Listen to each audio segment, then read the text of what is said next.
The smell of burnt coffee hung heavy and bitter in the air as Sarah stood by our granite kitchen island, her shadow stretching long across the floorboards we had picked out together 5 years ago. Her arms were crossed tightly over her chest, and her face was a mask of cold, calculated determination. She did not look like the woman I had married a decade ago. She did not even look like the woman who had kissed me goodbye that very morning. She looked like a stranger, a legal adversary who had been waiting for the exact right moment to strike a killing blow. "I want a divorce, Liam," she said. Her voice was flat, clinical, and entirely devoid of any residual emotion. "And do not bother trying to talk me out of it or wasting your breath asking for a long explanation. I have made my decision, and I have already moved past you.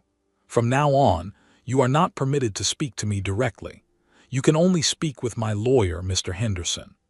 Have you ever had your entire world shifted on its axis by a single sentence delivered by the person who was supposed to be your partner for life?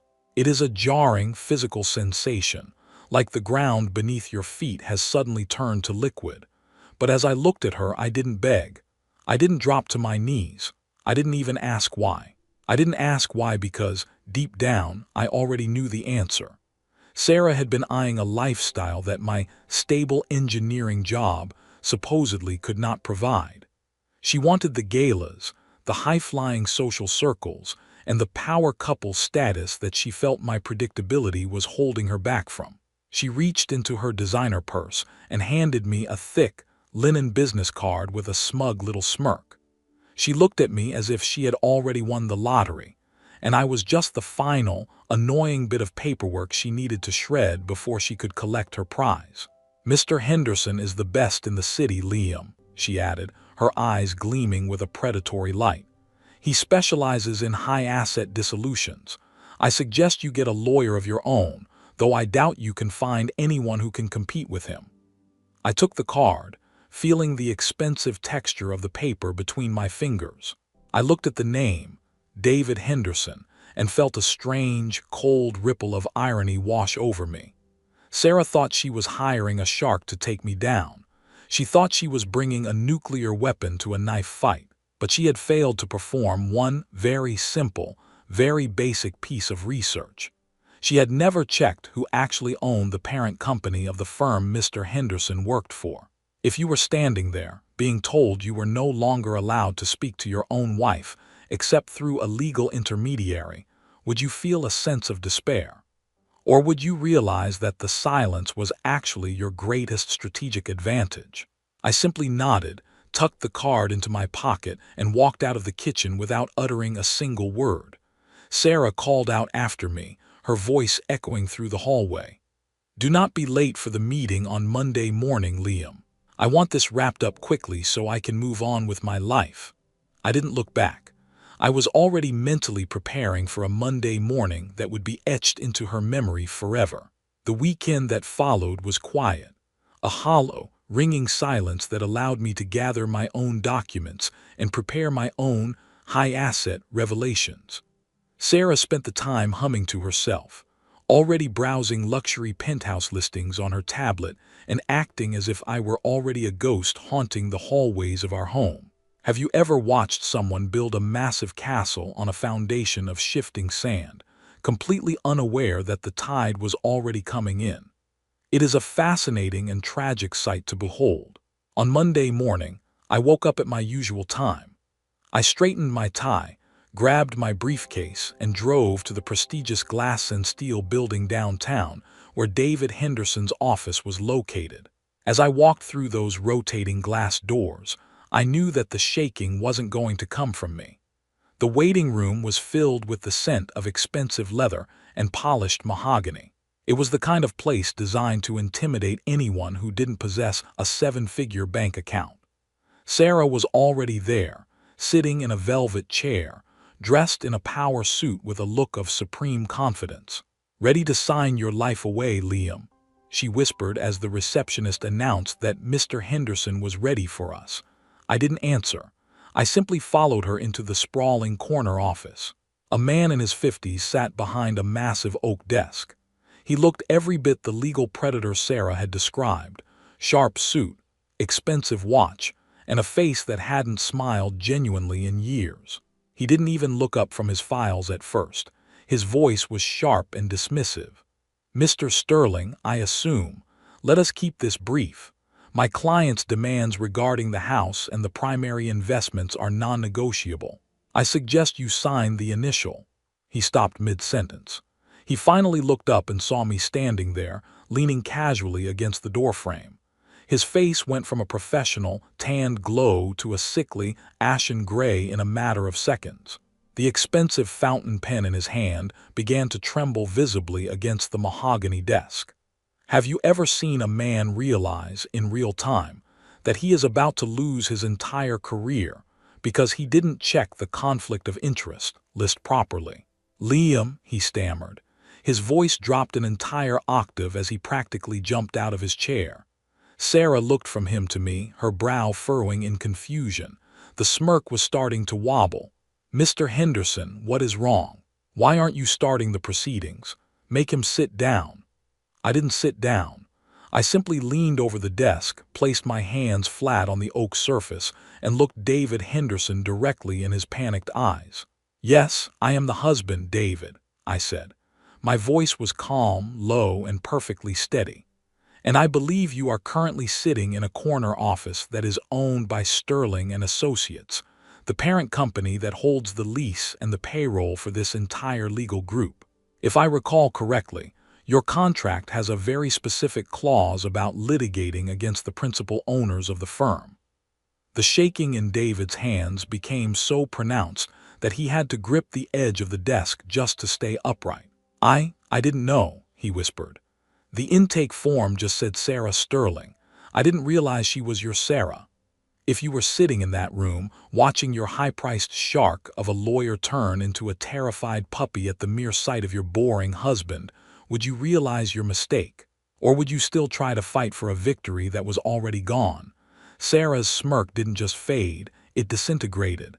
It turned into a look of raw, unadulterated shock. "Sterling and Associates," she shrieked, her voice cracking under the weight of the realization. "Liam, you are just an engineer. You work for a firm. You do not own a legal group." I looked at her with a look of genuine pity. "I am an engineer, Sarah. But I also spent the last 10 years taking business calls every Tuesday night while you were out with your friends. I spent a decade building a venture capital portfolio that specializes in distressed legal and architectural firms. You called those calls boring. You told me to get a real hobby. You were so busy looking for a higher level that you never bothered to look at the one you were already standing on." David finally found his voice, though it was thin and shaky. "Mrs. Sterling, I cannot represent you. In fact, I am not even sure I can remain at this firm after this oversight. I have to ask you to leave. Now." The nice ending to this story wasn't about the massive legal battle that followed. It wasn't about a courtroom drama. It was about the fact that there was no battle at all. Once Sarah realized that her high-asset divorce was being mediated by a parent company I effectively controlled, her demands disappeared faster than a shadow in the noon sun. I didn't leave her with nothing. Despite her coldness and her greed, I wasn't interested in becoming the villain of her story. I am a man of logic and integrity. I gave her a generous settlement, a figure that allowed her to start over comfortably, but it was nowhere near the lottery win she had envisioned. I kept the house, I kept the primary investments, and I kept the reputation she had tried to tarnish by calling me a failure. Have you ever felt the incredible, weightless peace of knowing that your integrity was the very thing that saved you from someone else's greed? David Henderson was given a choice. He could resign quietly for his failure to vet his clients, or he could face a formal ethics review by the board. He chose the former. I used the opportunity to restructure that office into a group that prioritized ethical mediation over shark-like predation. Sarah moved out that following weekend. Her bags were packed with the expensive clothes and jewelry I had bought her over the years. But she walked out of that front door as a woman who finally, tragically understood the true value of the man she had called boring. The silence of my kitchen on Monday morning wasn't empty anymore. It was full of a new, quiet strength. I realized that by being Sarah's safety net for so long, I had actually forgotten how to fly on my own. But now, the sky was wide open. I spent the evening cooking a meal I actually enjoyed, listening to the jazz music Sarah used to complain about, and realizing that the best life isn't about the assets you own. It is about the peace you find in your own home when the noise of someone else's ego is finally gone. This story brings us to an important lesson in narcissistic devaluation. Sarah's mistake wasn't just a legal one, it was a psychological one. She assumed that because Liam was stable and quiet, he was also stagnant. In psychology, this is known as the halo effect in reverse, assuming that one boring trait means the entire person is unremarkable.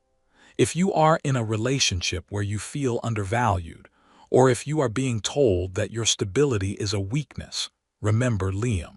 True power doesn't always need to shout from the rooftops. Sometimes, the most powerful person in the room is the one who is quietly taking notes and building the foundation. Before we move into our final thoughts, I want to ask the Story Sparks community a question. If you discovered that your spouse was planning to take you for everything in a divorce, would you use every bit of leverage you had to leave them with nothing? Or would you, like Liam, choose to be fair, just to maintain your own sense of integrity? This is a difficult question of character. Let me know your thoughts in the comments below.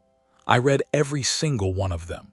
And while you are down there, did you know that nearly 90% of our regular viewers haven't hit that subscribe button yet? If this story of quiet justice gave you even a shred of satisfaction, please consider joining our community. We are building a space where the truth is valued and self-respect is the ultimate goal. Hit that button and turn on the notification bell so you never miss a deep dive into the human heart. I'm sitting on my balcony now, watching the city lights flicker to life. Sarah sent me an email a few days ago. It wasn't a demand or a threat. It was a simple question. Why didn't you ever tell me? I didn't reply. I didn't reply because the answer was in the 10 years of Tuesdays she had ignored. The answer was in the silence she had demanded. I am 39 years old. I am an engineer. I am a business owner. And for the first time in a long time, I am truly, authentically free. What I learned through this ordeal is that when someone tells you that you are boring, what they usually mean is that you are reliable. And to a person who thrives on chaos and status, reliability is a threat to their fantasy. Never let someone else's need for drama make you feel small. Your stability is your shield. Your integrity is your sword. As I look toward the future, I'm not looking for a high-asset life. I'm looking for a high-value life. A life where the person sitting across the kitchen island doesn't see a mannequin or a paycheck, but a partner. Thank you for spending your time with me today on Story Sparks. If this story resonated with you, check out the 2 videos on your screen right now. One is about a husband who discovered his wife's secret life through a hidden GPS, and the other is a deep dive into how to protect your assets before a betrayal happens. Click one of them now to keep the momentum going.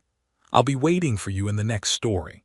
Stay strong, stay vigilant, and always remember, the best response to a shark is to own the ocean. I've realized that the trade I made wasn't just about losing a marriage. It was about gaining a version of myself that doesn't need to hide his success to keep someone else comfortable. I'm building something new now, and this time, the foundation is made of truth. I heard Sarah is working at a mid-level marketing firm now. She's living in that luxury apartment she wanted, but she's working 3 jobs just to keep up with the lease. She finally got the lifestyle she craved, but she lost the only person who was actually willing to build it with her. It's a funny thing about castles in the sand. They look great in the pictures, but they are incredibly cold to sleep in when the tide comes in. I'm moving forward with a clear heart and a quiet mind. The office at Sterling and Associates has never been busier, and the coffee in my kitchen finally tastes exactly the way it should. Stay aware, keep your receipts, And never let anyone tell you that you're just an accessory to their success. Because the person who builds the throne is the only one who truly knows how to take it apart. Thank you for watching Story Sparks. I'll see you in the next deep dive.